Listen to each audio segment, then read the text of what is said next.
Assalamualaikum warahmatullahi wabarakatuh. Video kali ini kami buat untuk memenuhi tugas mata kuliah Psikologi Pendidikan dengan dosen pengampu Ibu Hamera Sari Sitompul SPD MPD.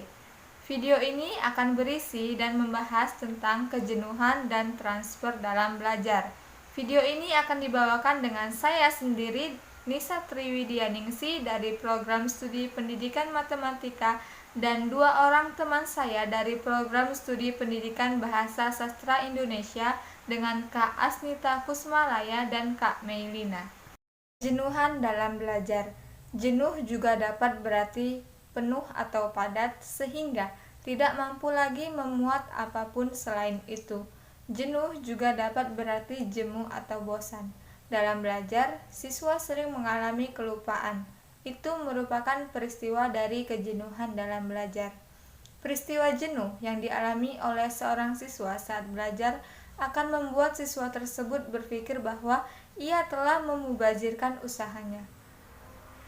Pengertian kejenuhan dalam belajar menurut Robert ialah rentang waktu tertentu yang digunakan untuk belajar tetapi tidak membuahkan atau mendatangkan hasil apapun.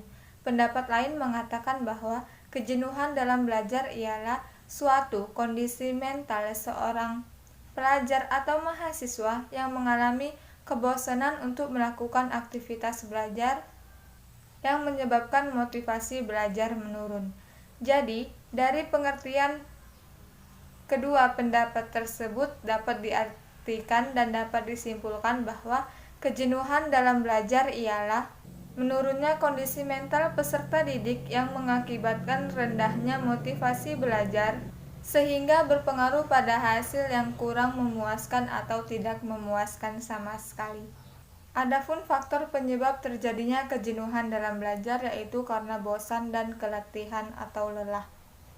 Menurut Kaplan, kejenuhan dalam belajar dapat melanda siswa apabila siswa telah kehilangan motivasi dan kehilangan salah satu tingkat keterampilan tertentu sebelum siswa melanjutkan kepada tingkat keterampilan berikutnya. Keletihan siswa dapat dikategorikan menjadi 3. Yang pertama ada keletihan indera siswa, yang kedua keletihan fisik siswa, serta yang ketiga keletihan mental siswa.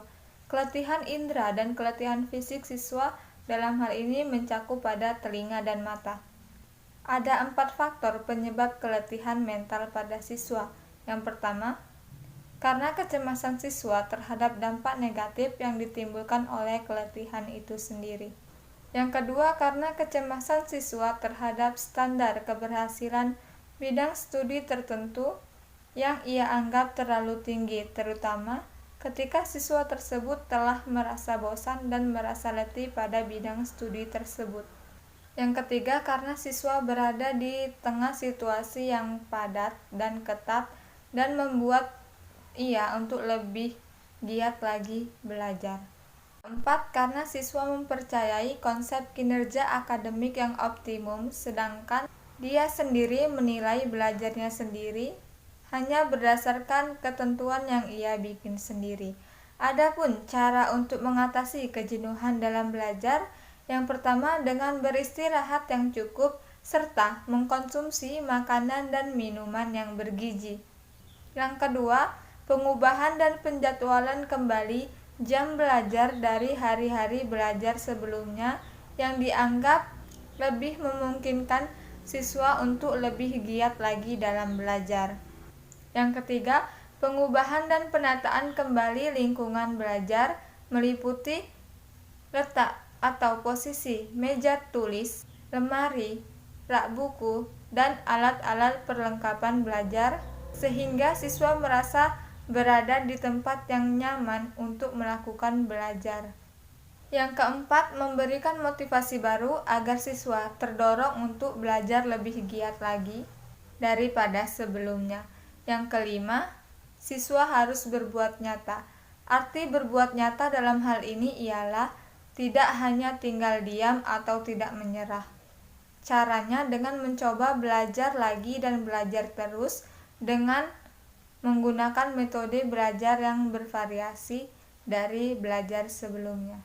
Baiklah, saya akan melanjutkan pemaparan berikut. Transfer belajar. Transfer belajar adalah pemindahan keterampilan hasil belajar dari suatu situasi ke situasi lainnya. Dengan kata lain, transfer belajar juga dikatakan apabila seseorang mampu menerapkan sebagian atau semua kecakapan-kecakapan yang telah mereka pelajari dalam situasi lain tertentu. Transfer belajar dapat dikelompokkan menjadi 4 golongan. Yang pertama, ada transfer positif. Transfer positif dapat terjadi dalam diri seseorang apabila guru membantu untuk belajar dalam situasi tertentu yang mempermudah siswa dalam belajar di situasi-situasi lainnya. Misalnya, seseorang siswa yang telah menguasai matematika akan lebih mudah mempelajari statistika. Mengapa? Karena di situ ia sudah banyak memahami kesamaan hukum, prinsip atau rumus-rumus yang ada di dalam matematika. Kemudian yang kedua, ada transfer negatif. Transfer negatif ini transfer yang berefek buruk terhadap kegiatan belajar selanjutnya. Misalnya apa? Misalnya orang yang sudah terbiasa mengetik dengan menggunakan 2 jari, kalau belajar mengetik dengan menggunakan 10 jari, akan lebih banyak mengalami kesulitan daripada orang yang baru belajar mengetik. Apa artinya? Artinya adalah keterampilan yang sebelumnya sudah dimiliki menjadi penghambat belajar keterampilan lainnya. Kemudian yang ketiga, transfer vertikal. Transfer ini berefek baik terhadap kegiatan belajar atau keterampilan yang lebih tinggi. Misalnya, seorang siswa SD yang telah menguasai prinsip penjumlahan ataupun pengurangan akan lebih mudah mempelajari perkalian ataupun pembagian. Atau seorang anak yang telah menguasai pelajaran nahwu atau sorof akan lebih mudah mempelajari kitab-kitab fikih. Itu misalnya. Kemudian yang keempat ada transfer lateral. Transfer lateral ini berefek baik terhadap kegiatan belajar keterampilan yang sederajat. Misalnya, seseorang mempunyai orang yang mempelajari dan memahami mata pelajaran bahasa asing yang mempunyai struktur gramatika, susunan kata, ataupun sintaksis yang sama. Faktor-faktor penyebab terjadinya transfer belajar. A. Inteligensi. Individu yang lancar dan pandai biasanya segera mampu menganalisa dan dapat melihat hubungan logis. Ia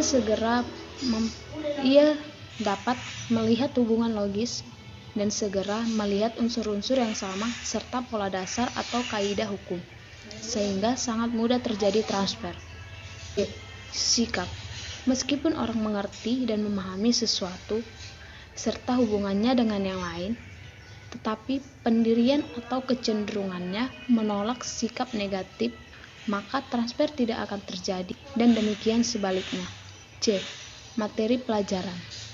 Biasanya, mata pelajaran yang mempunyai daerah pendekatan akan mudah terjadi transfer. Contohnya, matematika dengan statistik. Ilmu jiwa daya dengan sosiologi akan lebih mudah terjadi transfer. D. Sistem penyampaian.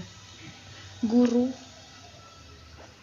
pendidik yang senantiasa menunjukkan hubungan antara suatu pelajaran yang sedang dipelajari dengan mata pelajaran yang lain atau dengan menunjukkan kehidupan nyata yang dialami anak, biasanya akan mudah terjadi transfer. Teori-teori transfer dalam belajar. A. Teori disiplin.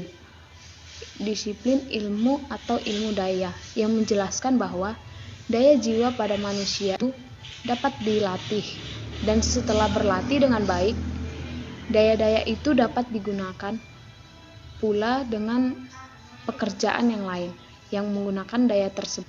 Dengan demikian terjadilah transfer belajar. Misalnya, seorang anak yang semenjak kecil melatih diri cara melempar dengan tepat.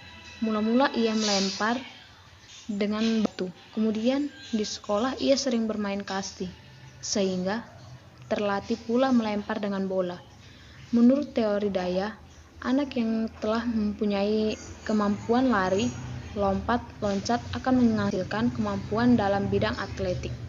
B. Teori elemen identik yang berpandangan pada transfer. Belajar dari suatu bidang ke bidang studi yang lain atau bidang studi sekolah ke kehidupan sehari-hari. Terjadi berdasarkan unsur-unsur yang sama, misalnya antara bidang studi fisika dan mekanika dan sebagainya. Menurut teori ini, hakikat transfer belajar adalah pengalihan dari penguasa suatu unsur tertentu pada bidang studi yang lain. Makin banyak adanya unsur-unsur yang sama, akan semakin besar terjadi proses transfer belajar positif. Unsur-unsur identik dapat ditransfer ke unsur-unsur identik yang lainnya, yang sering disebut sebagai teori elemen identik. C. Teori generalisasi, bahwa transfer belajar lebih berkaitan dengan kemampuan seseorang untuk menangkap struktur pokok, pola dan prinsip umum yang dengannya mampu menangkap ciri-ciri atau sifat umum yang dapat dalam sejumlah hal yang khusus. Misalnya, ketika seseorang menguasai dalam kaidah-kaidah pokok dalam hukum Islam atau usul fiqh, maka ia akan dengan mudah menguasai ketentuan hukum yang lebih terperinci dalam hukum Islam.